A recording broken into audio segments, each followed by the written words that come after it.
Good morning. कैसे हैं आप सभी लोग। तो वेलकम है आपका एक नए सेशन में जहां पे हम पढ़ने चल रहे हैं रॉबर्ट ब्राउनिंग जी का एक बहुत ही बेहतरीन वर्क। इसका नाम है माय लास्ट टचेस। अब इसको हम स्टार्ट करें इससे पहले हमें इसके बारे में थोड़ी इन्फॉर्मेशन लेनी पड़ेगी, तभी हमें ये समझ में आएगा कि एक्चुअली यहाँ पर एक जो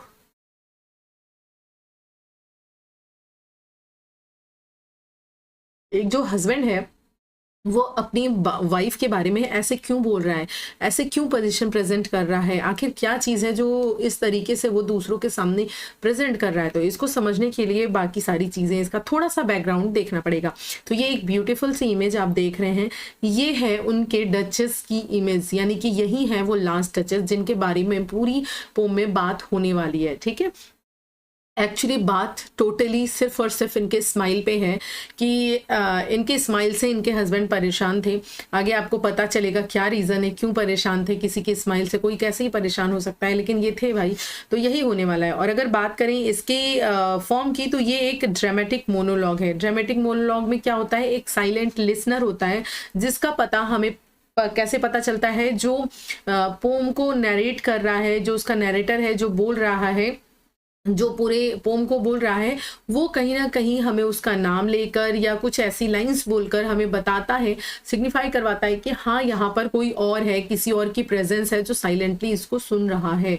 ठीक, उससे बात करता है। ठीक, लेकिन वो वाला जो पर्सन है, जो दूसरा वाला पर्सन है जो सुन रहा है, वो रिप्लाई नहीं करेगा। ठीक है, खाली चीजों को सुनेगा।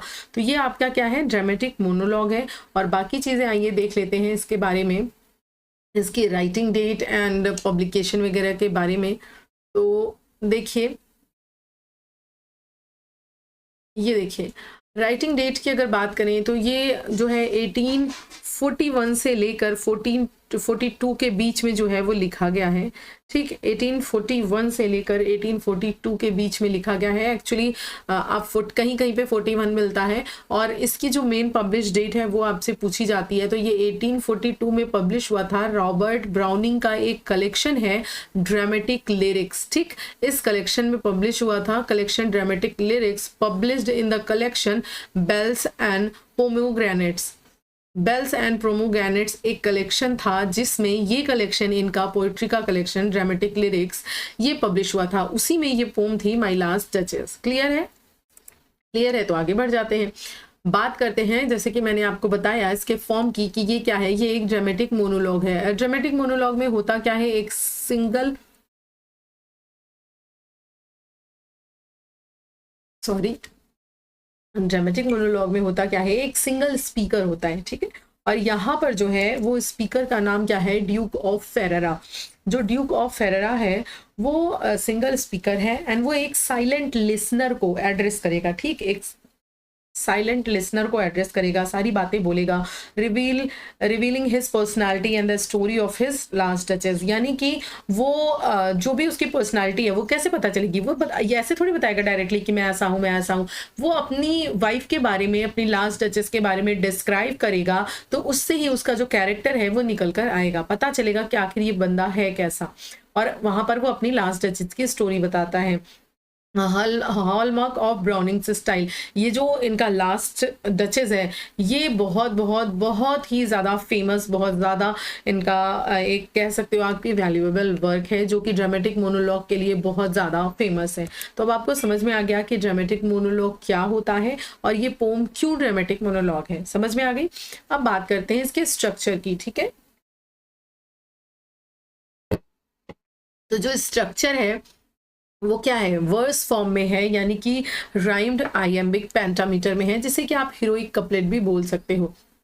एक राइम्ड आइएम्बिक पेंटामीटर में जो लाइंस आपको हैं वो मिलेंगी, और यहाँ पर क्या है, पूरी पूरी जो आपको पोम मिलेगी ना वो कपलेट फॉर्म में मिलेगी, यानी कि दो दो का पेयर मिलेगा, दो दो लाइंस का पेयर मिलेगा, और दो लाइंस को क्या बोलते हैं, एक कपलेट बोलते हैं। तो यहाँ पर इसी तरह से आपको क्या मिलेंगे, कपलेट्स मिलेंगे। और टोटल यहाँ पर 56 लाइंस हैं। कितनी? 56 लाइंस हैं, एंड 28 क्या है, आपके कपलेट हैं। ठीक है, 28 आपके कपलेट हैं एंड 56 लाइंस बनेंगी, क्योंकि एक कपलेट में आपकी दो लाइंस होती हैं। अगर बात करें राइम स्कीम की, तो इसकी राइम स्कीम है ए ए बी बी सीसी, ये पता नहीं क्या हो रहा है मुझे, आज मुझे खुद नहीं समझ में आ रहा है। मैं मतलब कि ऐसा नहीं है कि मेरी नींद नहीं पूरी हुई है, मेरी नींद पूरी हुई है, मैं सोई भी हूँ, फिर भी बार बार मुझे यॉर्निंग आ रही है, पता नहीं क्यों। कई बार ऐसा होता है ना कि जब हमारे ब्रेन में ऑक्सीजन की कमी हो जाती है तो भी ऐसी चीजें होती हैं। तो मे बी ये रीजन हो सकता है, क्योंकि काफी टाइम से मैं बाहर नहीं निकली हूँ, घर में ही। चलिए देखते हैं आगे। तो लाइंस क्या हैं, लाइंस क्या है, 56 लाइंस हैं, और यहाँ पर इंजाइममेंट का यूज हुआ है, हैवी यूज ऑफ इंजाइममेंट आपको दिखेगा, क्योंकि जो थॉट्स हैं वो एक लाइन में कंप्लीट नहीं हो रहे हैं, वो रन ऑन हो रहे हैं, ठीक है, एक लाइन से दूसरी लाइन में आ रहे हैं। तो इसी को हम क्या बोलते हैं, इंजाइममेंट बोलते हैं, यानी कि statements, sentences running over lines, ठीक, which creates a natural conversational flow suiting the dramatic monologue form। ये dramatic monologue form को शूट करता है, और ऐसा क्यों किया गया है enjambment का यूज, ताकि जो है ये एक स्टोरी के रूप में, एक जो है कन्वर्सेशन के रूप में पता चल सके कि सामने वाले से वो बातचीत कर रहे हैं, बात कर रहे हैं। अगर वो बार बार रोकते, आइडियाज को ब्रेक करते, तो फिर ये फ्लुएंसी, ये चीज नहीं आ पाती। आइए अब हम चलते हैं लाइन बाय लाइन इसके एक्सप्लेनेशन पे, ठीक। अगर बात किया जाए तो यहाँ पर जो है, जो पोम है वो आपकी कौन बोलता है, ये जो आपके ड्यूक ऑफ फेरारा हैं, ठीक, वो जो है एक तरह से आप, अच्छा खैर इसके बारे में मैंने नीचे डिटेल में दिया होगा, तभी बात करेंगे।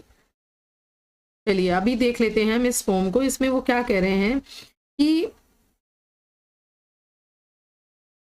My last touches, that's my last touches painted on the wall। वो क्या कह रहे हैं, वो मेरी लास्ट टचेस हैं जो कि पेंटेड ऑन वॉल, उस वॉल पे पेंट हुई है, यानी कि सामने की वॉल पे आपको जो पेंटिंग दिखाई दे रही है वो मेरी लास्ट टचेस की है।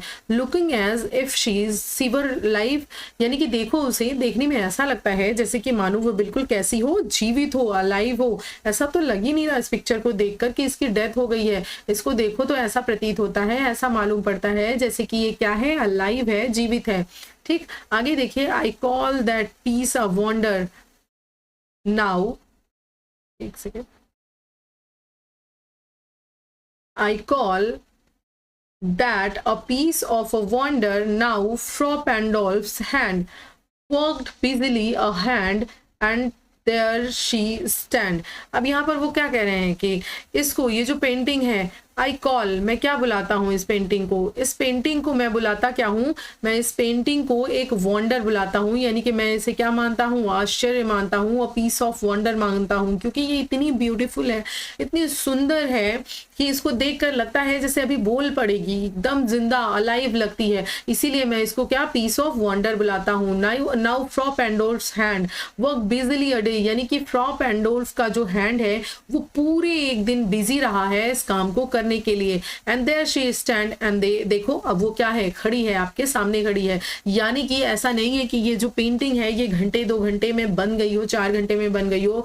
फ्रा पेंडेल को, जो कि एक बहुत बड़े पेंटर हैं, ठीक है, बहुत बड़े पेंटर हैं, फिर भी उन्हें इस पेंटिंग को बनाने में पूरा एक दिन लगा है, पूरा एक दिन वो बिजी रहे हैं, और देखिए उन्होंने कितना ब्यूटीफुली यहाँ पर उसे बनाकर क्रिएट कर दिया है। लीजिए देखिए वो आपके सामने खड़ी है। अब यहाँ पर एक चीज और आपको मैं बता दूं, ये जो फ्रा पेंडोल्फ की हम बात कर रहे हैं, तो ये जो फ्रा पेंडोल्फ है ना, इसके बारे में ये मिलता है कि ये जो फ्रा पेंडोल्फ है ये एक इमेजिनरी नेम उन्होंने रखा है, ये कोई पेंटर का नेम है या प्रोबेबली कोई इमेजिनरी नेम है। तो इसके बारे में एज सच कोई प्रूफ मिलता नहीं है कि क्या सच में ये कोई ऐसा पेंटर था फेमस या कौन था। तो यहाँ पर आप इसको इमेजिनरी नेम भी समझ सकते हैं, क्योंकि कहीं कहीं पर इसको बताया गया है कि ये क्या है, फ्रा पेंडोल्फ एक इमेजिनरी नेम है। फिलहाल वो बता रहे हैं कि ये पेंटिंग कितने बड़े आदमी ने बनाई है, कितनी खूबसूरती से इसको बताने की कोशिश कर रहे हैं। नेक्स्ट देखिए, will please you sit and look at her, कृपया बैठिए और इसे देखिए। क्या बैठेंगे नहीं,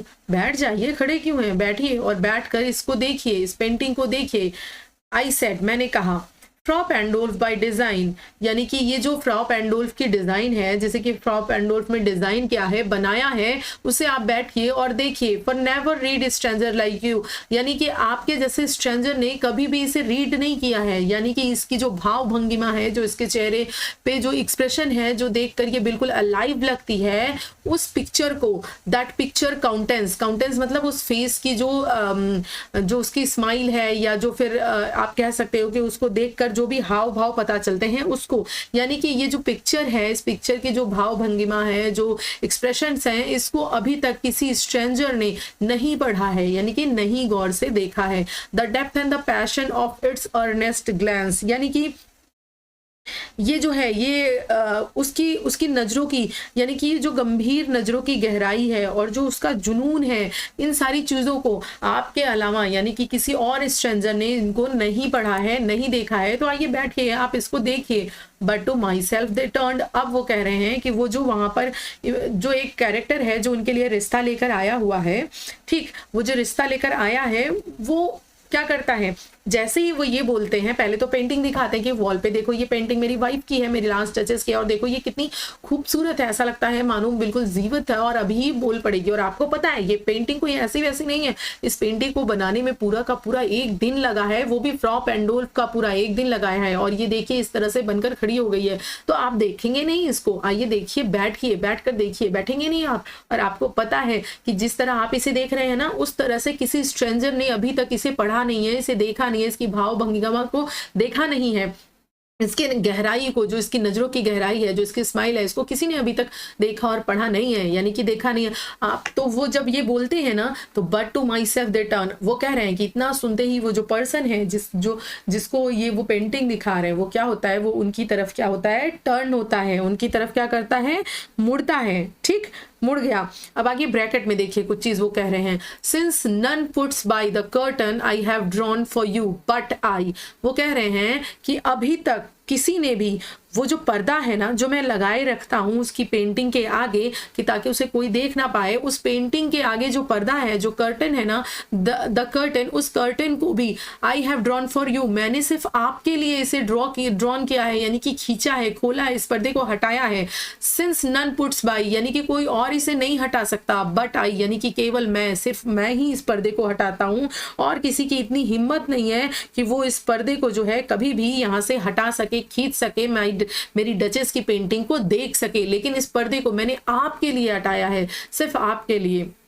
And seemed as they would ask me if they durst how such a glance came there, so not the first। आगे वो कह रहे हैं कि ऐसा लगता है जैसे वो मुझसे पूछेंगे, मतलब वो बता रहे हैं कि इतना मेरे बोलने से क्या ये इस पेंटिंग का कोई पर्दा भी नहीं खींच पाता। तो एक सामने से किसी के फेस को देख के लगता नहीं है कि वो अभी क्या करने वाला है, तो वैसा ही उन्हें लग रहा है कि ऐसा लगता है, and seems as they would ask me, ऐसा लगता है जैसे अभी वो मुझसे बोल पड़ेंगे और मुझसे पूछ पड़ेंगे, मुझसे पूछेंगे। अगर उनमें इतनी हिम्मत हो, इफ दे ड्रस्ट, अगर उनमें इतनी हिम्मत हो, वो अंदर से अपने, मतलब ये उनके फेस को, जो सामने बैठा है उसके फेस को, उसकी भाव भंगिमा को देखो, क्योंकि उन्होंने स्टार्टिंग में ही ऐसा ऐसा बोल दिया, तो सामने वाला थोड़ा सा क्या होता है, डर सा जाता है। तो वही चीज वो कह रहे हैं, अगर उनके अंदर इतनी हिम्मत हो तो शायद वो मुझसे पूछेंगे, क्या पूछेंगे, how such a glance came here, so not the first, यानी कि वो ये पूछेंगे कि महोदय, मतलब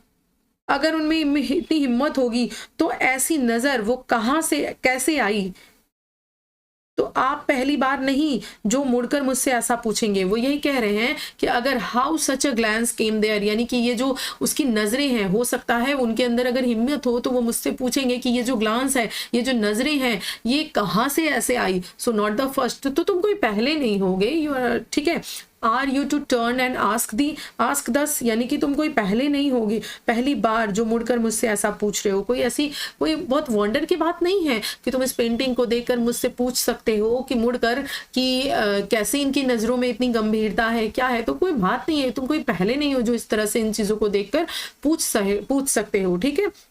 sir Twist was her husband's presence only called the spot of joy into the Duchess' cheek.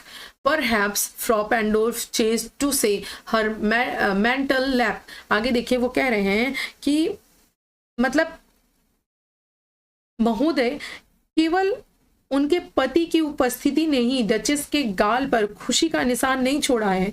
यानी कि उन्हें लगता है कि हो सकता है वो मुड़कर पूछ सकते हैं कि इनकी नज़रों की गहराई, इनकी जो स्माइल है, इसका क्या रीज़न है। तो वो कह रहे हैं कि ऐसा नहीं है, आप ये मत सोचिए कि जब पेंटिंग बन रही थी तो मैं सामने खड़ा था और मुझे देखकर वो मुस्कुरा रही थी। ऐसा बिल्कुल भी नहीं है कि हस्बैंड की प्रेजेंस की वजह से उनके चेहरे पर ये लाली, ये खुशी और ये मुस्कुराहट आई है। ठीक, वो बता रहे हैं यहाँ पर कि ऐसा मत समझिए आप कि ये सिर्फ जो है हस्बैंड प्रेजेंस की वजह से है ओनली। ऐसा नहीं है कि सिर्फ ये केवल मेरी प्रेजेंस की वजह से है, सिर्फ ये मेरे लिए मुस्कुराती थी, मेरे लिए खुश रहती थी, मेरे लिए ऐसी भावभंगिमा लाती थी। ऐसा बिल्कुल भी नहीं है।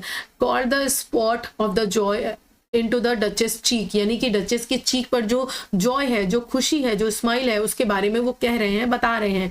परहैप्स फ्रॉ पेंडोल्फ चेज टू से, यानी कि शायद ऐसा हो सकता है कि जो फ्रॉ पेंडोल्फ है ना, अब यहाँ पर क्या है वो बताएंगे कि अब यहाँ पर पूरा आप कई लाइंस में देखोगे वो यही कहेंगे कि ऐसा नहीं कि वो मुझे देखकर ही केवल मुस्कुराती थी, और यही उनकी परेशानी का कारण है। उनकी मेन परेशानी ही यही है कि वो मुझे मुस्कुराए, उसमें कोई दिक्कत है ही नहीं, अच्छी बात है, वो खुश रहे, लेकिन ऐसा सिर्फ मुझे देखकर मुस्कुराए, औरों को देखकर भी वो वैसे ही मुस्कुरा देती है। मतलब मैं उसके लिए कुछ खास हुई ही नहीं, वो जैसे स्माइल्स मुझे पास करती है, मुझे देती है, जब मैं उसके पास से गुजरता हूँ वो वैसे ही स्माइल और भी आसपास वालों को देती है, सबको देती है, तो मैं कुछ खास हुई नहीं क्या उसके लिए। तो ये मेन उसकी ड्यूक की परेशानी का कारण था। ठीक, तो वही वो कह रहे हैं कि तुम ऐसा बिल्कुल भी मत समझो कि ये जो चीक्स पर तुम, ये काउंटेस की चीक्स पर, इस डचेस की चीक्स पर जो तुम स्माइल देख रहे हो, ऐसा नहीं है कि वो सिर्फ उसके हस्बैंड की प्रेजेंस की वजह से है। ऐसा भी हो सकता है कि ये जो है शायद फ्रा पेंडोल्फ ने चांस टू से, यानी कि संयोग से कहा होगा।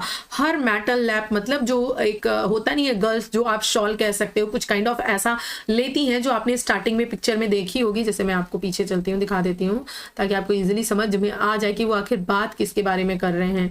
ठीक, मुझे थोड़ा सा टाइम दीजिए क्योंकि मुझे पेज नंबर 1 पे जाना पड़ेगा, वैसे समझ। ये देखिए, ये जो शॉल दिख रही है ये ब्लू कलर की, इसे ही बोलते हैं लबादा, या जिसे आप बोल सकते हो सॉल। तो वो यही कहेंगे आगे कि शायद हो सकता है कि फ्रॉ पेंडोल्फ ने बोला हो कि मैडम आप अपने इस लबादे को, ये बहुत नीचे आ गया है, इसे अपने हाथ से थोड़ा ऊपर उठा लीजिए। हो सकता है उन्होंने ऐसा बोला हो, इसलिए ये जो है मुस्कुरा दी हो, हंस दी हो। तो आप ऐसा मत समझो कि सिर्फ मेरी वजह से ये ऐसा हंसती हैं, ये किसी को भी देखकर हंस देती हैं। आगे देखिए वो यही बोलेंगे। ठीक है, तो यही उनकी परेशानी है भैया कि हर मेटल लैप, हो सकता है शायद फ्रा पेंडोल्फ ने उनके मेंटल लैप के बारे में, यानी वो जो लबादा ली हुई रहती है उनके बारे में बोला हो कि over my ladies wrist too much. ये बोला हो कि आपके रिस्ट पर, यानी आपके हाथों पर ये जो आपका लबादा है, ये जो आपका शॉल है, ये बहुत ज़्यादा नीचे आ गया है, आप इसे थोड़ा ऊपर कर लीजिए। हो सकता है उन्होंने ये बोला हो। या फिर और paint must never hope to reproduce the faint half flush that dies along her throat. Such stuff was contrary, she thought, and cause enough.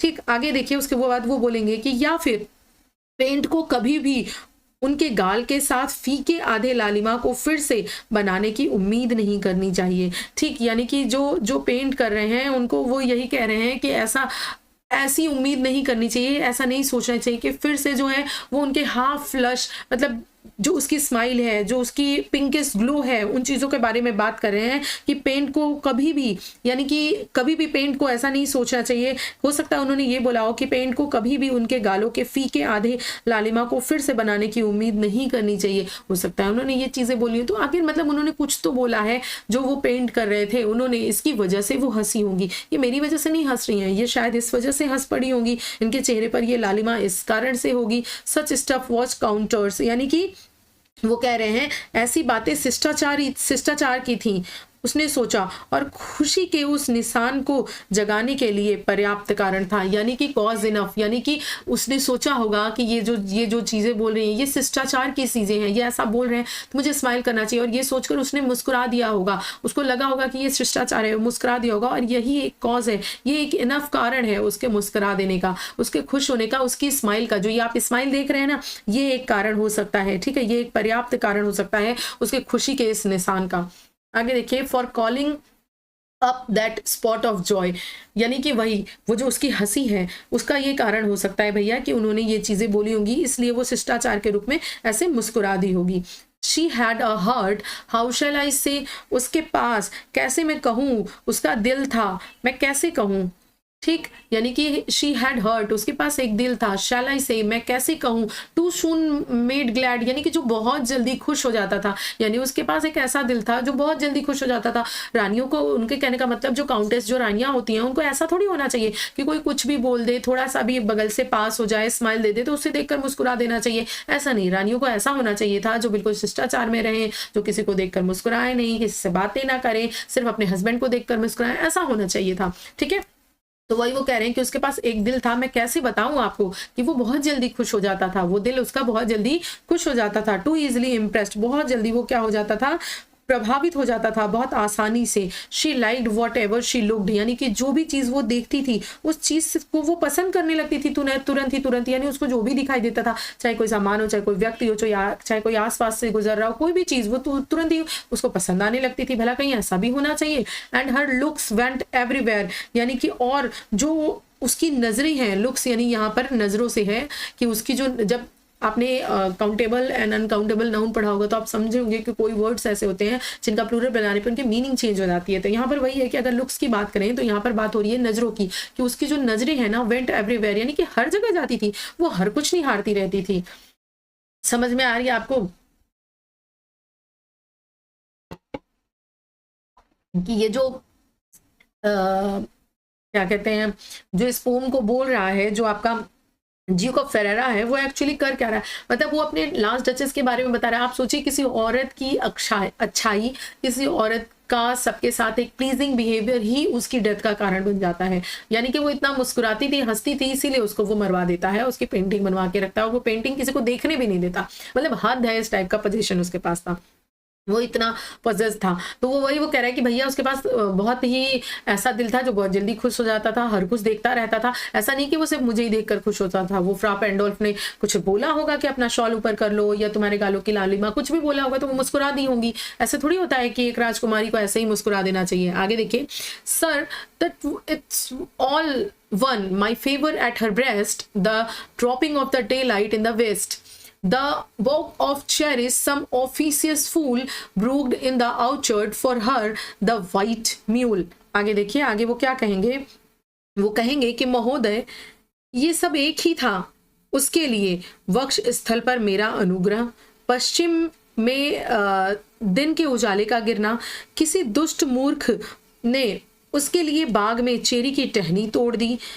ठीक, यानी वो यही कह रहे हैं कि ऐसा नहीं है। अब वो बता रहे, मैंने आपसे कहा था ना कि आगे वो बताएंगे कि वो किस किस चीज से खुश होती थी। अभी तो उसने फ्रा पेंडोल्फ के बारे में बताया कि फ्रा पेंडोल्फ ने कुछ बोल दिया होगा इसलिए वो खुश हो गई, हंस दी होगी। फिर उन्होंने बताया कि वो हर जगह निहारती देखती रहती थी। वो कह रहे हैं कि माई फेवर एट हर ब्रेस्ट, यानी कि ऐसा नहीं है कि वो सिर्फ मेरी वजह से, मेरे लिए मैंने कुछ ऐसा बोला हो या फिर मैंने कोई ऐसा अनुग्रह किया हो उसके वक्ष स्थल पर, ऐसा कुछ भी नहीं है। वो पश्चिम में जब दिन का उजाला गिरने लगता था, यानी कि dropping of the daylight in the west, यानी कि जब सूरज डूबने लगता था, दिन का उजाला गिरने का मतलब क्या है, सूरज डूबने लगता था वेस्ट में, तभी वो मुस्कुरा देती थी। भला ये भी कोई मुस्कुराने वाली बात है कि अगर दिन डूब रहा है, सनसेट हो रहा है, तो भी वो मुस्कुरा रही है। एंड अगर कोई चेरी यानी कि ऑर्चिड से, देखिए broke in the orchard for her, यानी कि अगर कोई मूर्ख, कोई दुष्ट उसके लिए अगर बाग से चेरी की टहनी तक तोड़ के ला देता था। देखिए सम ऑफिशियस फूल लिखा है ना, यानी कि बॉट ऑफ चेरी, यानी कि अगर कोई ऑफिशियस फूल, कोई मूर्ख व्यक्ति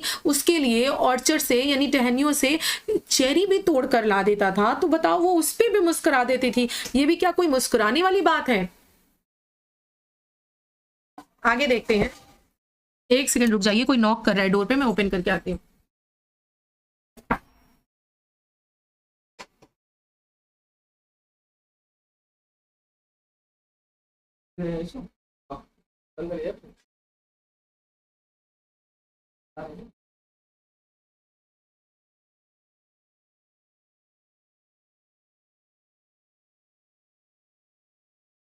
हाँ, ये चलिए स्टार्ट करते हैं। वो डोर नॉक कर रहा था, ठीक है।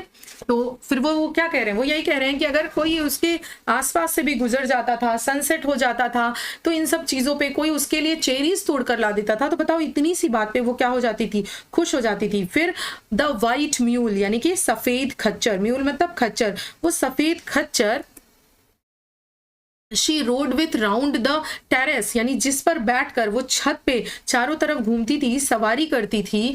All and each would draw from her like the approving speech, यानी कि जब वो छत पर उस सफेद खच्चर पर बैठकर चारों तरफ घूमती थी, सवारी करती थी, सभी और प्रत्येक उसके समान रूप से अनुमोदात्मक भाषण प्राप्त करते थे या कम से कम शर्माएंगे, यानी कि क्या होता था, और ब्लस एटलीस्ट, यानी वो क्या करती थी जब छत पे घूमती थी तो वो सभी लोगों से बात करने लगती थी, सभी को स्माइल देने लगती थी, ब्लश करने लगती थी कम से कम, अगर बात नहीं करती थी तो वो छत पे बताइए अगर घूम रही है, टेरेस पे अगर वो घूम रही है अपने खच्चर के साथ चारों तरफ, तो वो सबसे बतियाने लगती थी, सबसे बात करने लगती थी, सबसे जो है ब्लश करने लगती थी, मुस्कुराने लगती थी। शी थैंक्ड मैन, वो सभी को थैंक यू बोलने लगती थी। Good but thanked somehow I know not how as if she ranked, फिर वो कह रहे हैं कि वो सभी को क्या है, सभी पुरुषों को, सभी व्यक्तियों को धन्यवाद देने लगती थी। अच्छा, लेकिन धन्यवाद दिया किसी तरह, मुझे नहीं पता, ठीक है, मुझे नहीं पता कि somehow I know not how,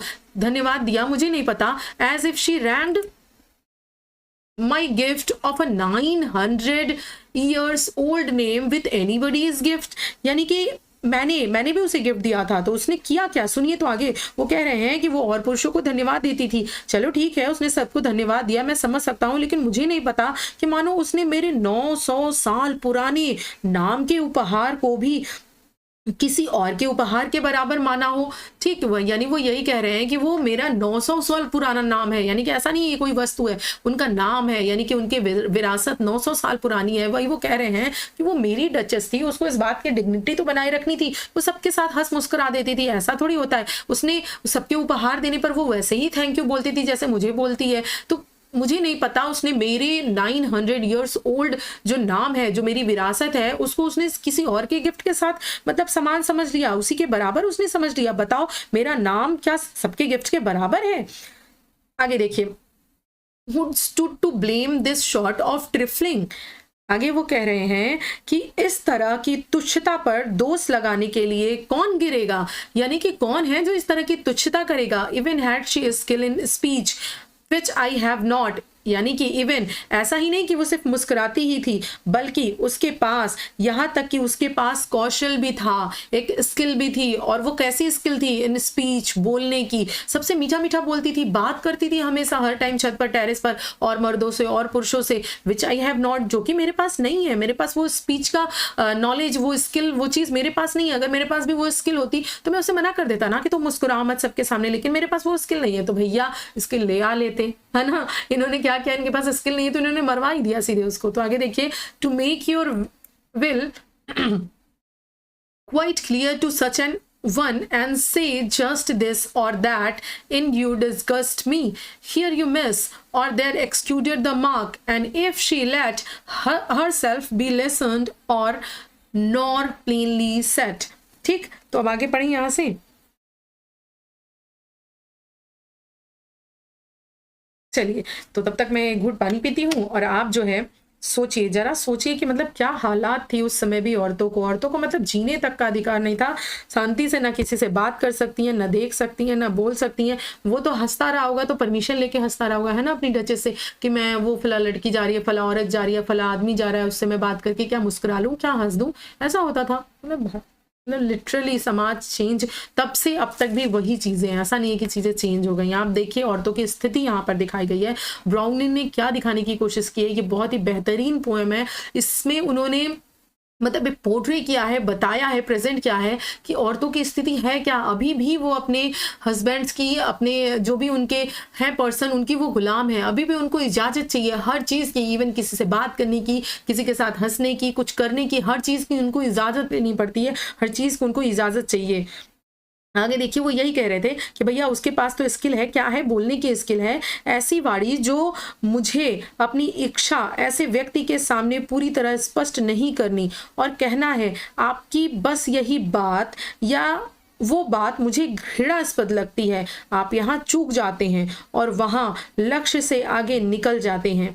वो यही कह रहे हैं कि भैया मैं क्या कर सकता हूँ, मैं नहीं बोल पाता हूँ, मैं क्लियरली नहीं बोल पाया, मैं नहीं कह पाया, मेरे अंदर वो स्किल नहीं है कि मैं उसे बोल पाऊँ, मैं उसे बता पाऊँ कि मुझे क्या चीज़ें घृणास्पद लगती हैं, मुझे क्या चीज़ बेकार लगती है, किन चीज़ों से मैं परेशान हूँ, ऐसी चीज़ों को मैं पूरी तरह से स्पष्ट नहीं कह पाया और आपकी बस यही बात, यही चीज़ मुझे घृणास्पद लगती है, ये कहने से मैं क्या हुआ, चूक गया। ठीक है, आगे देखिए। या वहां लक्ष्य से आगे निकल जाते। यदि वह स्वयं को इस प्रकार सबक लेते और स्पष्ट रूप से अपनी बुद्धि को अपनी तरह न रखें और बहाना बताएं, तब तक कि कुछ झुकना होगा, और मैं कभी नहीं झुकना चाहता। समझ आ रहा है आपको बात कि वो क्या कह रहे हैं? वो क्या कह रहे हैं, मतलब आप समझिए इस चीज को। थोड़ा सा मैं आपको एक चीज़ और बता दूं, फिर मैं पोम में आगे बढ़ना चाहती हूँ। एक्चुअली मैं आपको थोड़ा सा इसकी सेटिंग बताना चाहती हूँ कि इसकी सेटिंग एक्चुअली जो है वो है क्या। इसकी सेटिंग जो है वो टाइम पीरियड की अगर बात करें तो दिखाया गया है कि इटालियन रेनेसा की इसकी सेटिंग दिखाई गई है। किसकी? इटालियन रेनेसा की सेटिंग दिखाई गई है। लेकिन एक्चुअली जो है वो क्या है, इंटरप्रिटेट करती है, क्रिटिक करती है। किस चीज़ को वो क्रिटिक करती है, यानी कि रॉबर्ट ब्राउनिंग ने क्या क्रिटिक करने की कोशिश की है। उन्होंने बोला है कि how women were treated in Victorian era, यानी कि आप सोचिए कितने समय पुरानी बात है, कितने समय पुरानी बात है। अभी भी जो औरत है उसकी स्थिति जो है वो यही एकदम बनी हुई है कि तब भी उसकी स्थिति वही थी, अब भी उसकी स्थिति वही है। तो वही वो कह रहे हैं कि इतनी मतलब इस तरह की चीजें अब भी हो रही हैं, वो इन्हीं चीजों से परेशान है। आगे बढ़े।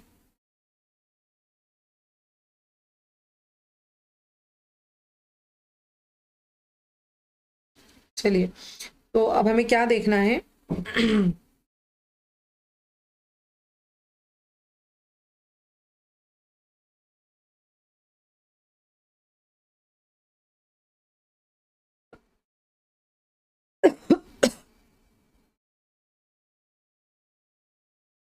एक लाइन में ढूंढ रही हूँ, मुझे लगता है कहाँ चली गई।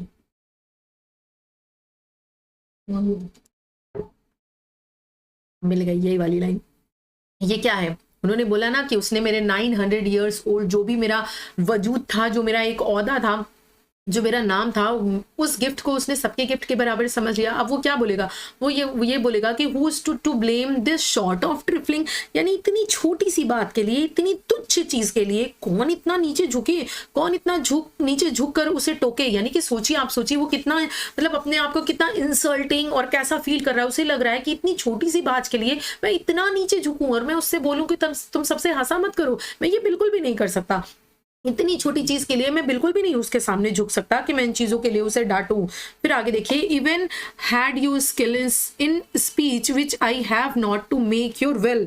ठीक, आगे वो यही कहेंगे कि मान लो कि आपके पास बोलने की कला हो, जो कि मेरे पास नहीं है, विच आई हैव नॉट, मेरे पास वो कला नहीं है, फिर भी किसी को समझना कि तुम यहां गलती क्या कर रही हो, to make your will quite clear to such and one.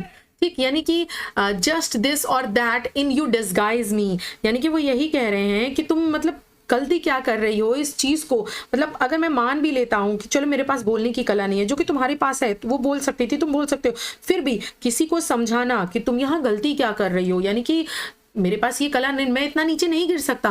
और मैं मान भी लेता कि चलो तुम्हारे पास बोलने की शक्ति है, लेकिन उसको समझाने के लिए कि तुम गलती कर रही हो, क्या मैं इतना नीचे झुक सकता हूँ? किसी को समझाने के लिए मैं इतना नीचे कभी नहीं झुक सकता हूँ कि किसी को समझाने के लिए कि तुम ये गलती कर रही हो, इसके लिए मैं यहाँ पर झुक जाऊं। ठीक, ऐसा बिल्कुल भी नहीं है। और they are exceeded the mark and if she let her self be lesson so nor primarily set.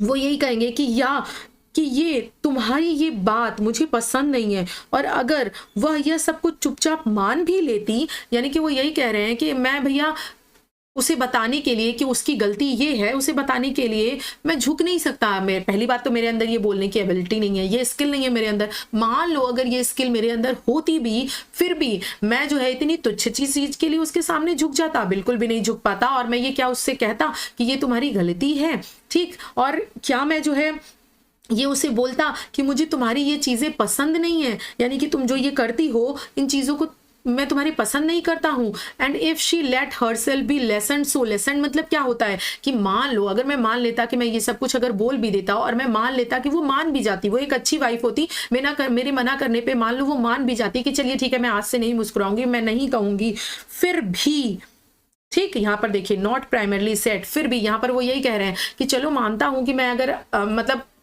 पहली बात तो मेरे अंदर वो स्किल नहीं है, मैं बोल नहीं सकता। मान लो मैं बोल भी पाता तो भी मैं क्या उसके सामने झुक जाऊं? इतनी छोटी चीज के लिए मैं उसके सामने झुक जाऊं? कभी भी नहीं झुकूंगा।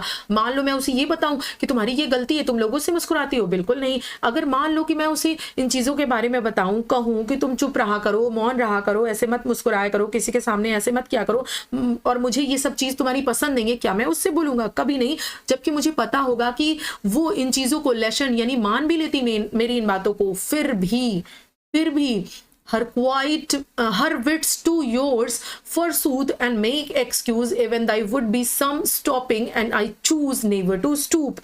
यानी कि फिर भी मैं क्या करता, फिर भी ये मेरे लिए एक तरह से झुकना ही होता। देखिए हर विट टू योर्स फॉरसूक मेड एक्सक्यूज, यानी कि मेरे लिए अगर मैं ये सब कुछ उसको बोलता और वो मान भी लेती, फिर भी तो मैं झुक ही गया ना उसके सामने। और मैं एक ड्यूक होकर कैसे मैं एक डचेस के सामने झुक सकता हूँ? बिल्कुल भी नहीं झुक सकता। भले ही वो मेरी बात मान ले, लेकिन फिर भी नहीं, कदापि नहीं। मैं कैसे झुक जाऊंगा उसके सामने? बिल्कुल भी नहीं, ऐसा हो ही नहीं सकता कि मैं उसके सामने झुक जाता। ठीक, यानी कि मैं इस तरह से उसके सामने झुका होता। आगे देखिए यहाँ इवन से देखिए, even then would be she stooping and I choose, फिर वो कह रहे हैं नेवर टू स्टूप। यहां तक देखते हैं वो कह रहे हैं फिर भी ये झुकना ही होता और मैं कभी नहीं झुकता। यानी कि never to stoop, stoop means होता है झुकना। और अगर ये सब चीज मैं उसके सामने करता तो ये मेरा झुक जाना होता और मैं कभी भी उसके सामने झुक नहीं सकता। मैं कैसे झुक जाऊंगा? मैं कभी भी नहीं झुक सकता उसके सामने। आगे देखिए, oh sir she smiled no doubt whenever I passed her, but who passed without। आगे वो कह रहे हैं कि हाँ साहब वो मुझे देखकर जरूर मुस्कुराती थी, ऐसा नहीं है कि वो सबको देखकर मुस्कुराती थी और मुझे देखकर नहीं मुस्कुराती थी। ओ सर सी स्माइल्ड, वो मुस्कुराती थी, नो डाउट निसंदेह, whenever I passed her, यानी कि जब भी मैं उसके पास से गुजरता था वो मुझे भी देखकर मुस्कुराती थी, वो हमेशा मुझे भी देखकर मुस्कुराती थी। पर वो but who passed without much the same smile, लेकिन जैसा वो मुझे देखकर मुस्कुराती थी, जो भी उसके अगल बगल से पास होता था सेम मुस्कुराहट सेम स्माइल वो सबको भी दे देती थी। क्या सभी डिजर्व करते हैं उस मुस्कुराहट को? क्या सभी के लिए उसकी सेम मेरे वही वैल्यू है जो वो मेरी वैल्यू रखती है? क्या वो सभी की वही सेम वैल्यू रखेगी? जो मुस्कुराहट वो मुझे देती है क्या वो सभी को वही मुस्कुराहट देगी? ठीक, यहाँ पर यानी कि वो क्लैरिफाई कर रहे हैं कि ऐसा नहीं है कि आप उसके कैरेक्टर को गंदा समझो, वो कैरेक्टर की बुरी बिल्कुल भी नहीं थी। यहाँ पर वो क्लैरिफाई करने की कोशिश कर रहे हैं कि ऐसा नहीं कि वो दूसरों से ही बात करती थी, दूसरों से मुस्कुराती थी या कुछ भी, ऐसा बिल्कुल भी नहीं है। वो मुझे भी देखकर मुस्कुराती थी, लेकिन प्रॉब्लम इज कि वो मुझे देखकर मुस्कुरा रही है तो औरों को देखकर क्यों मुस्कुरा रही है? वो सेम स्माइल वो और किसी को क्यों दे रही है? ठीक, आगे देखिए, this grew I gave commands then all smiles stopped together. आगे वो कह रहे हैं सबको एक जैसी मुस्कान दे देती थी, फिर ये सब बढ़ता गया। हर दिन वो यही करने लगी, यानी कि फिर क्या हुआ? ये सब कुछ बढ़ता गया। दिस ग्रीव यानी कि सब कुछ, उसका मुस्कुराहट, बात करना, ये सब कुछ बढ़ता गया। आई गेव कमांड एंड फिर उसके बाद क्या हुआ? मैंने एक कमांड दिया, मैंने एक आदेश दिया। Then all smiles stopped together, और फिर उसकी सारी मुस्कान हमेशा हमेशा के लिए बंद हो गई। यानी कि क्या हुआ भैया यहाँ पर? कैसे स्माइल बंद हो गई उसकी? यानी कि उसने उसको मरवा दिया। यहाँ इस लाइन से क्लियर होता है। इसको इतनी जलन, इतनी प्रॉब्लम थी और ये अपनी प्रॉब्लम को सामने वाले से कहने में अपने आप को इतना छोटा समझ रहा था कि ये जो है बोलना इसके लिए झुकने के बराबर था, बजाय इसके कि ये क्या किया, उसकी जान ले लिया। ये इसके लिए बहुत बहादुरी बड़ा काम था। तो सोचिए हमारे समाज में ऐसे भी पुरुष हैं, थे और हमेशा रहेंगे। फिर कह रहा है बेशर्मी की तरह कि there she stands as if alive। अब वो तस्वीरों में खड़ी है जैसे कि जीवित हो। अब वो कह रहा है, मतलब वो उसको बता रहा है कि देखो भैया मैंने मरवा दिया है। ठीक, इसका मतलब वो एक तरह से कहीं इंडिकेशन दे रहा है कि आप जिसका रिश्ता लेकर आए हैं ना मेरे पास, आप पहले से सोच समझ लीजिए वो भी ऐसी नहीं होनी चाहिए। अगर वो भी ऐसी बहुत उदार होगी, बहुत लिबरल होगी, सबको देखकर हंस मुस्कुरा देगी, सबसे बात करेगी, तो उसके साथ भी ऐसा ही होगा। मेरा कैरेक्टर ऐसा ही है, आप समझ लो मेरे बारे में। तो वही वो कह रहा है कि there she stand as if alive. देखो ये यहाँ खड़ी है, ऐसा लगता है जैसे बिल्कुल जीवित है। एंड प्लीज यू राइज, अब उठोगे भी, अब उठो, क्या आप चलना चाहोगे, चलो उठो। मतलब उसको ये लग रहा है, सामने वाला तो एकदम उसको शॉक ही लगा है कि कैसे ही कोई इतनी बेशर्मी करके बता सकता है। वो बेचारा सोच ही रहा है, तब तक ये कह रहा है अरे उठो, अब चलोगे भी, चलो कि बैठे ही रहोगे, उठो प्लीज यू आर राइज, उठो, you will meet the company below, then I repeat. फिर क्या कहता है, फिर कहता है कि हम नीचे बाकी लोगों से मिलते हैं। मैं फिर कहता हूं, आई रिपीट, यानी ये उससे क्या है, वो बेचारा तो सोच में पड़ गया सुन के कि कैसे ये कितना ही बेहुदा आदमी है, उसको मरवा दिया। फिर कहता है उठो भाई उठो, चलो, we will meet the company below, नीचे भी हम कुछ लोगों से मिलेंगे, आओ हम नीचे चलते हैं और लोगों से मिलते हैं। आई रिपीट, यानी कि मैंने फिर से कहा। इसका मतलब ये है कि सामने वाला बिल्कुल बिल्कुल सुनकर जो है वो शॉक्ड हो गया है उसकी बातें। आगे देखिए, the count your masters no munificence is ample warrant that no just pretense of mine for dowry will be disallowed, though his fair daughter's self as I avowed। आगे देखते हैं यहां से इसका मीनिंग, ठीक है। मतलब शॉकिंग नहीं लग रहा आपको कि ऐसी भी पर्सनालिटीज जो है वो हो सकती हैं, ऐसे भी लोग होते हैं।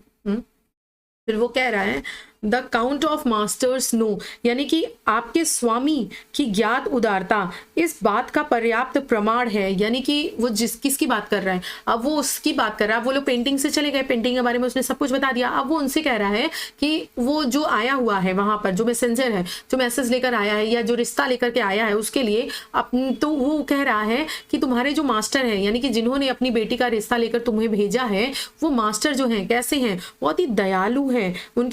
उनकी जो उदारता है, उनकी जो दयालुता है, वो सबको ज्ञात है, एंड वो पर्याप्त है। इज एम्पल वारंट, यानी कि इस बात का पर्याप्त प्रमाण है वो, that know just प्रीटेंस of mine for dowry, यानी कि दहेज के लिए मेरा कोई भी उचित दिखावा अस्वीकार नहीं किया जाएगा।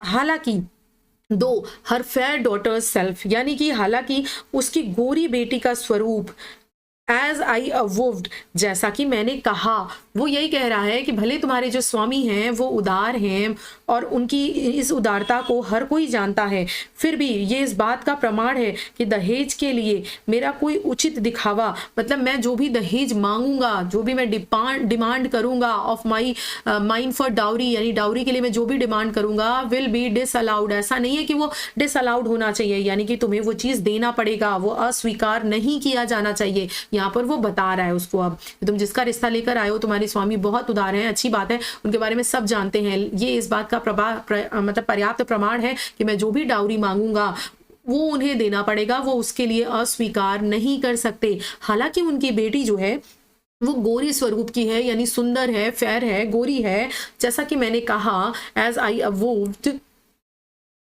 Eight starting is my object, जैसा कि मैंने पहले ही कहा भैया शुरुआत में ही कि यही मेरा उद्देश्य है। माई ऑब्जेक्ट, नहीं का मीन्स है नहीं। We will go together down sir, notice Neptune throw taming a seahorse through a rarity which close of Innsbruck cast in bronze for me।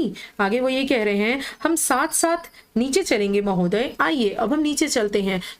Together down, हम नीचे चलते हैं। यहाँ पर यानी उसने अपनी बात एक शब्दों में कह दी कि भैया तुम्हारी उनकी बेटी जिसका तुम रिश्ता लेकर आए हो वो भले ही सुंदर है, भले ही गोरी चिट्टी है, लेकिन फिर भी भैया हमको दहेज चाहिए और दहेज के लिए तुम मना नहीं कर सकते हो, और यही मेरा उद्देश्य है, यही मेरा ऑब्जेक्ट है। समझ में आया? नहीं, वी विल गो, आओ हम नीचे चलते हैं महोदय, सर आइए हम साथ में क्या करते हैं, नीचे चलते हैं। नोटिस, हालांकि नेपच्यून दो, यानी ये जो नेपच्यून है, ये जो नेपच्यून है, इस पे आप अपना ध्यान केंद्रित करिए, इसको देखिए। एक समुद्री घोड़े को वश में करना, यानी इन्होंने क्या किया है, टेमिंग अ शी हॉर्स, इन्होंने एक समुद्री घोड़े को, ये जो नेपच्यून है, इसे क्या करा है, अपने वश में करना रखा है। दो और रेयरिटी, जो कि हालांकि दुर्लभ होता है, दुर्लभ माना जाता है, फिर भी इस नेपच्यून ने समुद्री घोड़े को क्या कर रखा है, अपने वश में कर रखा है। और which cause of Innsbruck cast in bronze for me, यानी कि जिसे इंसब्रुक के क्लॉज ने मेरे लिए कांसे में ढाला था, यानी कि अब वो एक और आर्ट को दिखा रहा है। नीचे क्यों ले गया है? वो यही दिखाना चाहता है कि देखो मेरे पास क्या क्या चीजें हैं, क्या रॉयल्टी है, मुझे तुमसे भी इतनी डाउरी चाहिए। तो वो एक तरह से शो ऑफ कर रहा है, बता रहा है। यहाँ पे वो एक और अभी उसने ड्रॉप एंडोल्फ का नाम लिया, दिखाया कि एक बहुत महान बड़ा पेंटर था जिसने मेरी वाइफ की पेंटिंग बनाई है, मेरी लास्ट डचेस की पेंटिंग बनाई है। अब यहाँ पर वो उसको एक नेपच्यून दिखा रहा है, नेपच्यून जो जिसने की सी हॉर्स को, घोड़े को क्या कर रखा है, अपने काबू में कर रखा है, उसकी जो है ब्रॉन्ज में, यानी कि उसको उसने ब्रॉन्ज में गढ़ दिया है। ब्रॉन्ज की दिखा रहा है अपनी रॉयल्टी को कि ब्रॉन्ज में उसने क्या किया है, उसको गढ़ दिया है फॉर मी, मेरे लिए। ठीक, तो यहाँ पर वो खत्म होती है। इस तरह से वो जो है अपनी रॉयल्टी को, अपनी चीजों को दिखा रहा है और एक तरह से डाउरी की डिमांड कर रहा है। तो पहले उसने स्टार्टिंग कैसे की, सोचिए कितना मतलब कितना ही अजीब आदमी है। उसके यहाँ कोई रिश्ता लेकर आया है तो डायरेक्टली उससे बात करने की बजाय वो पहले उसको डराता है। कैसे डराता है? एक पेंटिंग दिखाकर अपनी वाइफ की, बताता है कि भैया तुम्हारे देखो ये मेरी वाइफ थी, ऐसी ऐसी थी, इसलिए मैंने, मुझे ये चीज नहीं पसंद थी और मैं उसको बोल भी नहीं सकता था क्योंकि मैं झुकने वाला आदमी नहीं हूँ। मैं और एक औरत के आदमी आगे कैसे झुक सकता हूँ? मैं बिल्कुल नहीं झुका, मैंने उसको मरवा दिया, उसकी स्माइल सी स्टॉप्ड करवा दी एक साथ। और तुम जो रिश्ता लेकर आए हो, तुम्हारे स्वामी बहुत ही महान, बहुत ही उदार हैं, ये इस बात का प्रमाण है कि मेरी जो भी डिमांड है उसको वो मना नहीं करेंगे। आओ चलो आओ आओ नीचे चलते हैं, तुम्हें कुछ और भी दिखाना है, आओ नीचे। तुम वो जो नेपच्यून है ना, जिसने घोड़े को काबू में कर रखा है, जो कि काबू करना बहुत मुश्किल होता है, उसको देखो मेरे लिए क्लॉज ऑफ इंसबर्न ने क्या किया है, कास्ट कर दिया है ब्रॉन्ज में, मेरे लिए गढ़ दिया है, बना दिया है, क्लॉज ऑफ इंसबर्ग ने। ठीक, इंसबर्ग ने। तो यहाँ पर भैया ये आपका जो पूरा एक्सप्लेनेशन था वो क्या होता है, खत्म होता है। एक्सप्लेनेशन में ये जो यहाँ पर इंसबर्ग की बात की गई है, ये एक्चुअली है कौन, क्या रेफरेंस है? ये जो क्लास इंसबर्ग है ये एक तरह से एक इमेजिनरी कैरेक्टर है। ऑल्दो ये जो अगर बात किया जाए सिर्फ इंसबर्ग की, तो इंसबर्ग नाम के पुराने समय में यानी कि रेनेसा टाइम पीरियड में इटली में एक पेंटर थे, एक पेंटिंग थी, ठीक है, वॉज फेमस, यानी कि वो बहुत ज़्यादा फेमस थे। कौन? इंसबर्ग। इंसबर्ग रेनेसा इटली के टाइम में अपनी पेंटिंग के लिए बहुत ज़्यादा फेमस थे, यानी कि बहुत ही फेमस पेंटर थे। उससे इन्होंने क्लॉस ऑफ इंसबर्ग बोला है, यानी कि यहाँ पर इन्होंने क्लॉस इनबर्ग का नाम लिया है, थोड़ा और ऐड करके एक इमेजिनरी जो कैरेक्टर है वो ले आया है। लेकिन ये इंसबर्ग जो है वहां से इन्होंने क्या किया है, रेफरेंस लिया है। तो चीजें क्लियर हो गई। यहाँ पर दो बड़ी बड़ी चीज लोगों का इन्होंने नाम लिया है दिखाने के लिए, रॉयल्टी को कि किसने किसने बनाया, क्या किया उस आर्ट के माध्यम से। एक तो ड्रॉप एंडोल्फ का, दूसरा इंसबर्ग का। ठीक, क्लियर है? तो ये था आपका पार्ट 1। नहीं चलो एक ही में डाल देती हूँ, पार्ट 1 पार्ट 2 नहीं करूंगी, एक ही में डाल देती हूँ। आइए चलिए देखते हैं।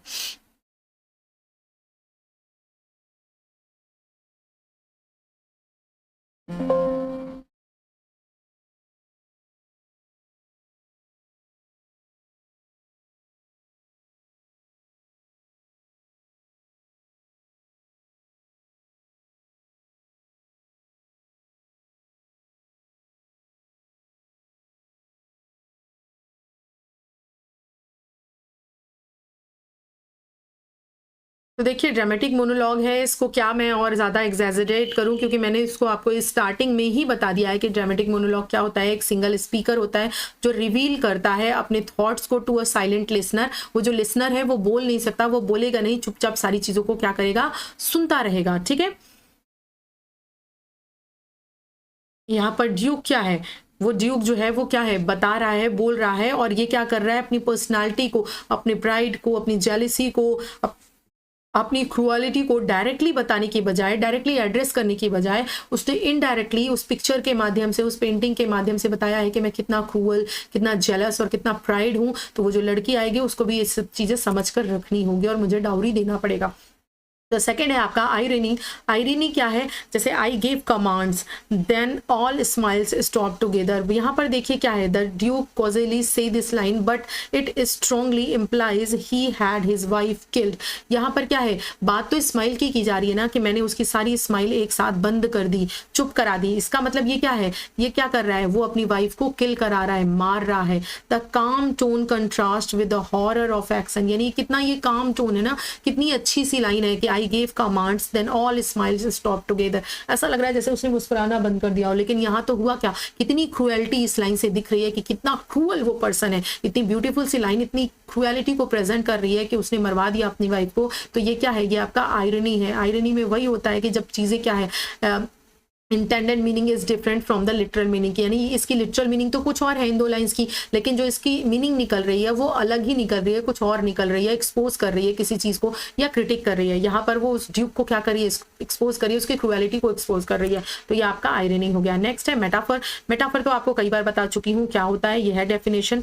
अगर एग्जाम्पल की बात करें तो वो बोलता है that's my last duchess painted on wall looking as if she was alive. यहाँ पर वो बोलता है ना, अब ये देखिए ये जो पेंटिंग है ये क्या है, मेटाफर का काम कर रही है फॉर कंट्रोल, क्योंकि जो है ये जो in death though the painting the duke finally controls her unlike where she was alive। अब देखिए यहाँ पर क्या चीज है एक्चुअली कि जब वो जिंदा थी, है ना, जब वो जिंदा थी तो वो उसकी स्माइल को रोक नहीं पा रहा था। क्यों? क्योंकि उसका नेचर ही उदार था, वो सबसे हंस के मुस्कुराती रहती थी और ये बोल नहीं सकता था। ये बोलता तो ऐसा लगता जैसे मानो ये झुक गया है और इसे झुकना पसंद नहीं था। तो इसने कैसे कंट्रोल किया उसकी स्माइल को, यहाँ पर क्या मेटाफर दिखाया गया है, इसने कंट्रोल कैसे किया, थ्रू पेंटिंग, यानी उसको मार दिया और पेंटिंग में उसको ऐसे पेंट करवाया जैसे कि वो बिल्कुल देखने में अलाइव लगती हो और वो उसको कंट्रोल कर रहा हो। ठीक, तो यहाँ पर मेटाफर फॉर कंट्रोल के लिए दिखाया गया है, इसका यूज किया गया है। यहाँ पर इस लाइन में वही दिखाया गया है कि वॉज अलाइव जो है वो मेटाफोरिकली क्या कर रहा है, उसको कंट्रोल कर रहा है। आगे देखिए अगला है इंजैममेंट। इंजैममेंट तो मैंने आपको बताया ही है कि क्या होता है, बिना पॉज के जब सेंटेंस में जो मीनिंग है वो बढ़ता रहता है, आगे कंटिन्यू होता रहता है। तो यहाँ पर देखिए the depth and passion of his earnest glance but to myself then turn. यहाँ पर वो कह रहे हैं कि creates a natural conversational flow and minor duke's smooth manipulation in speech. किस तरह से वो मैनिपुलेट कर रहा है, किस तरह से वो बता रहा है, इसके लिए यहाँ पर उन्होंने, रॉबर्ट ब्राउनिंग ने यहाँ पर आपको फुल स्टॉप नहीं बल्कि राइम्स को रन ऑन कर दिया है, यानी कि इंजैममेंट का यूज किया है। ये जो चीज है आपकी वो आगे भी जा रही है। तो ये कौन सी आपकी फिगर ऑफ स्पीच हो गई, इंजैममेंट। अलिटरेशन भी बहुत ईजी है, आपको पता है। जैसे देखिए she thanked man good but thanked, यहाँ पर देखिए ठीक, ये साउंड आपका रिपीट कर रहा है। Somehow I know not how, यहाँ पर जो है ये आपका साउंड रिपीट कर रहा है, टी एच का साउंड रिपीट कर रहा है एंड एस का साउंड भी रिपीट कर रहा है आपका। देखिए शी एंड सम हाउ, यहाँ पर एस का साउंड रिपीट कर रहा है। तो जब कॉन्सोनेंट साउंड रिपीट करता है तो वो आपका क्या होता है, एलिट्रेशन होता है। अगर बात करें यूफेमिस की, जिसे आप कोमल अभिव्यक्ति बोलते हो, यहाँ पर using a mild and indirect expression to refer something harsh, यानी कि किसी भी बहुत ही कठोर, बहुत ही विभत्स चीज को दिखाने के लिए बहुत ही आप कोमलली बोलते हो, वो आपका यूफेमिज्म है। जैसे कि कोई मर गया, आप डायरेक्टली बोलने के बजाय कि अरे वो तो मर गया, आप उसे बोलोगे कि वो क्या हो गया, गुजर गए। ठीक, तो यहाँ पर वही कि उसने उसको मार दिया, ये कहने की बजाय वो कह रहा है कि then all smile stop together, उसकी सारी हंसी रोक दी गई। यूफेमिज्म का यूज किया गया है यहाँ पर। तो ये जो है इतनी कठोर बात को, इतनी मृत्यु जैसी विभत्स बात को उसने इतनी सिंपल सी लाइन में जो है दिखाया है, यानी कि रॉबर्ट ब्राउनिंग ने यहाँ पर यूफेमिज्म का यूज किया है। इस फ्रेज से कितनी जो है वो ब्रुटैलिटी पता चलती है। नेक्स्ट देखिए अगला है आपका सिंबोलिज्म। तो सिंबोलिज्म तो आपको डेफिनेटली देखने के लिए मिलता है, कोई ऑब्जेक्ट या इमेजिनरी जब डीपर मीनिंग को रिप्रेजेंट करने के लिए यूज की जाती है, लाई जाती है, तो उसे सिंबोलिज्म बोलते हैं। जैसे कि जो पेंटिंग है वो कंट्रोल एंड परमानेंस के लिए लाई गई है। परमानेंस का सिंपल है कि अभी क्या है, वो उसकी स्माइल को कंट्रोल कर सकता है, जैसा उसने बनवाया है बिल्कुल वैसे ही रहेगी, वो मुस्कुराएगी नहीं ना, और परमानेंस रहेगी, ये हमेशा ऐसी रहेगी, चेंज नहीं होगी। इसके लिए पेंटिंग का यूज है। कर्टेन ओवर द पेंटिंग के बाद दिखाया गया है कि duke's control over who sees her, यानी कि जब वो जिंदा थी तो कौन लोग उसे देख रहे हैं, कौन उसे बात कर रहे हैं, किससे वो मुस्कुरा रही है, बात करिए, इस बात पर उनका कंट्रोल नहीं था ना। लेकिन अब इस कर्टेन के माध्यम से उनका कंट्रोल है। अब ये कर्टेन लगा रहता है तो ना वो किसी को देख पाती है ड्यूक की मर्जी के खिलाफ, ना कोई और उसको देख पाता है, और इस तरह से वो किसी को देख के मुस्कुरा भी नहीं पाती। तो यहाँ पर ड्यूक का जो कंट्रोल है वो इस कर्टेन के माध्यम से दिखाया गया है। कर्टेन जो है वो इनकी कंट्रोल को सिंबलाइज कर रहा है। नेक्स्ट देखिए Neptune taming a she horse. अब यहाँ पर जो सी हॉर्स दिखाया है उन्होंने, ये क्या बता रहे हैं, डोमिनेटिंग बता रहे हैं कि मैं जो है, मेरा नीड टू डोमिनेट है, यानी कि मैं बहुत डोमिनेटिंग नेचर का हूं, मैं डोमिनेट करूंगा। जिस तरह से इस नेपच्यून ने उस इतने अनियंत्रित घोड़े को डोमिनेट कर लिया है, अपने नियंत्रण में ले लिया, उसी तरह मैं भी अपनी वाइफ को कंट्रोल में रखने वाला व्यक्ति हूँ, डोमिनेट करने वाला व्यक्ति हूँ। तो आपको ये सब चीज पहले से पता होनी चाहिए, अदरवाइज भैया हंस रही होगा। ठीक, तो सिंबोलिज्म। नेक्स्ट देखिए पर्सोनिफिकेशन।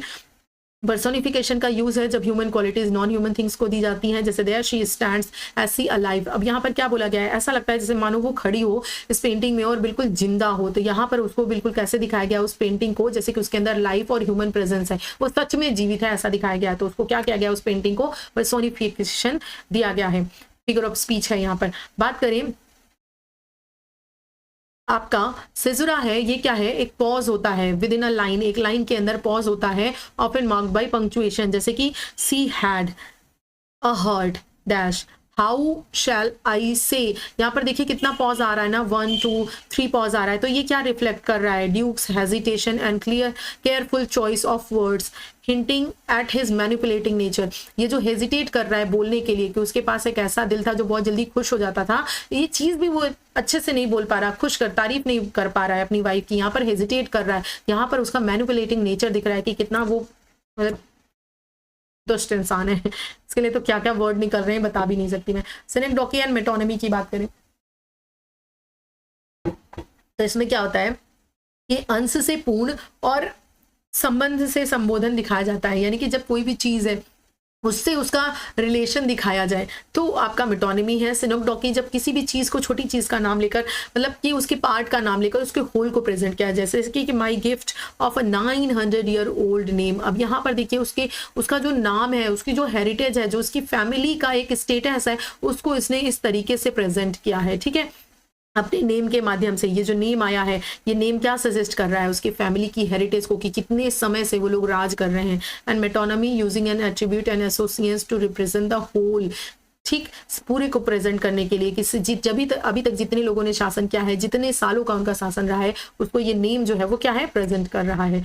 दोनों ही आ सकता है। आप क्वेश्चन देख लेते हैं, who is the speaker in the poem my last touches, तो कौन है, एक ड्यूक है, ठीक, उसका नाम क्या है, उसका नाम है ड्यूक ऑफ फेरेरा। बहुत ही वाहियात व्यक्ति रहता है ये, ठीक। तो आगे बढ़ते हैं और देखते हैं अपना अगला क्वेश्चन। अगला क्वेश्चन है हमारा, who painted the duchess portray, जो डचेस का पोर्ट्रे है, ठीक, उसको कौन पेंट करता है। आपको ये इंपॉर्टेंट क्वेश्चन है, आपके एग्जाम में आ सकता है, तो कौन पेंट करता है ये आपको बताना है। तो ये जो है ये कौन पेंट करता है, फ्रा पेंडोल्फ पेंट करते हैं, उसकी पेंटिंग बनाते हैं, बिल्कुल मुस्कुराती हुई सी, ठीक। आगे देखिए अगला क्वेश्चन है, what does the Duke reveal about the duchess character, एक डचेस के कैरेक्टर के बारे में क्या रिवील करते हैं वो, कि she was very easily pleased and friendly, वो बहुत जल्दी सबसे खुश हो जाती थी और बहुत ही फ्रेंडली नेचर की थी। मतलब इतना अच्छा इंसान भी किसी को बुरा लग सकता है, तो हम कहते नहीं है। देखिए एक चीज आपने सुनी होगी, यहाँ पर एक आपको बता दूं, हम स्पेशली हम लड़कियों के अंदर ये क्वालिटी होती है, हमें क्या लगता है कि हम सबको खुश करते रहें, हम सबको खुश करने के लिए जीवन भर काम करते हैं। बचपन में माँ बाप से अप्रिशिएशन पाने के लिए, उन्हें खुश करने के लिए काम करते हैं, फिर जब हस्बैंड होता है तो उसके पास चले जाते हैं, उसको खुश करने के लिए, उसके सास मतलब अपने सास ससुर, उसके माता पिता को, सारे रिश्तेदारों को खुश करने के लिए सारा काम करते हैं। जीवन भर अपना जो ओरिजिनल नेचर है उसको चेंज करते हैं ताकि हम सबको खुश रख पाएं।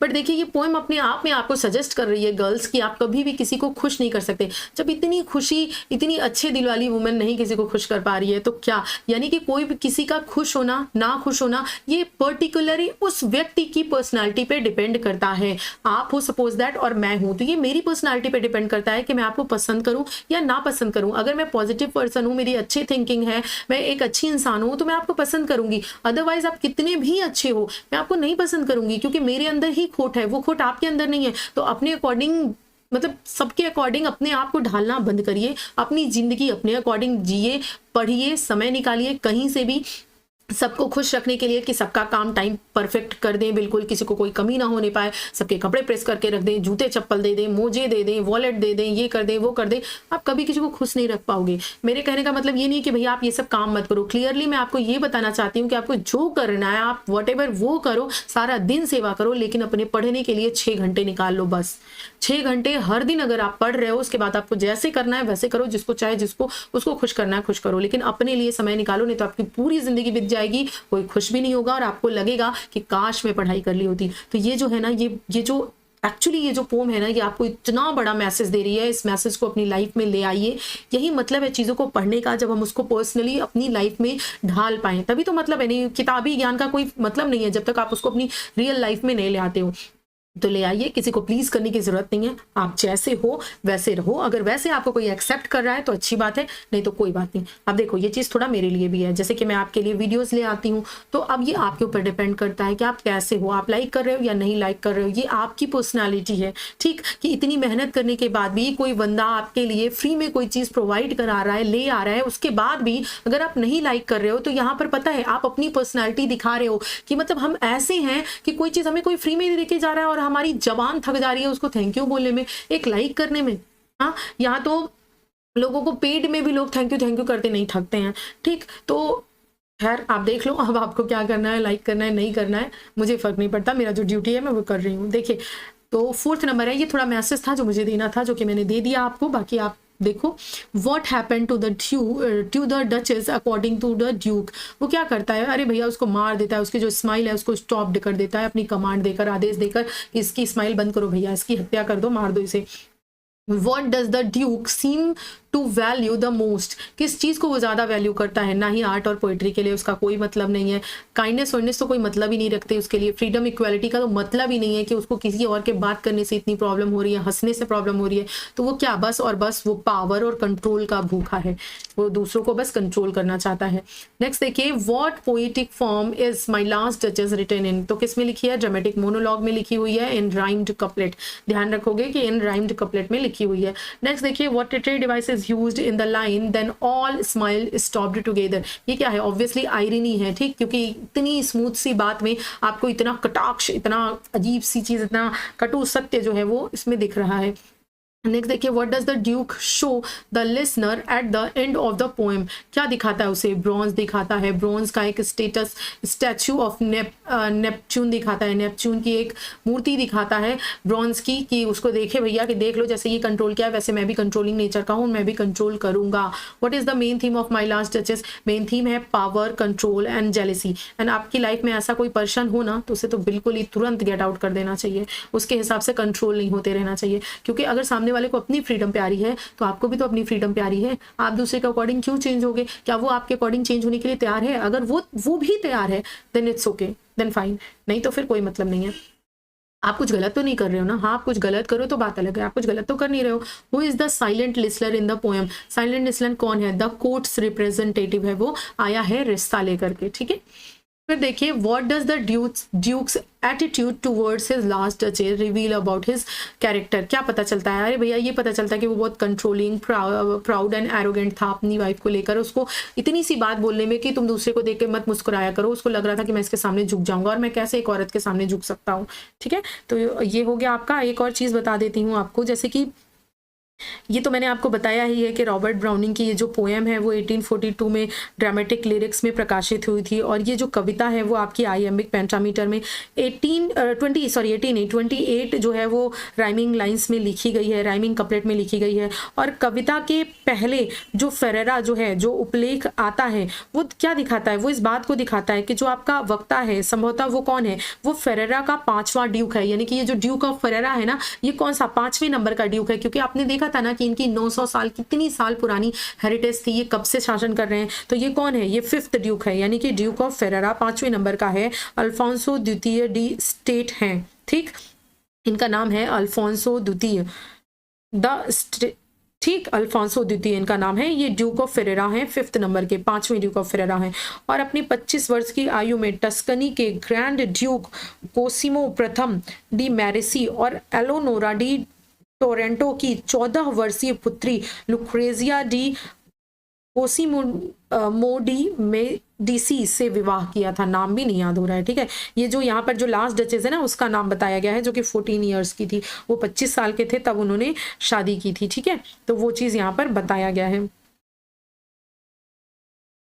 Lucrezia D Cosimo de Medici नाम है इनका, इनसे क्या किया था, शादी किया था। ठीक है, तो ये 5th नंबर के ड्यूक हैं। आप ध्यान रखो कि इनका नाम भी मैंने बता दिया है। एंड विदाउट दिस तो मैं जा ही नहीं सकती। ये देखिए आपके लिए, ये है ये आईज एंड नोज एंड ये लिप्स। तो थैंक यू सो मच।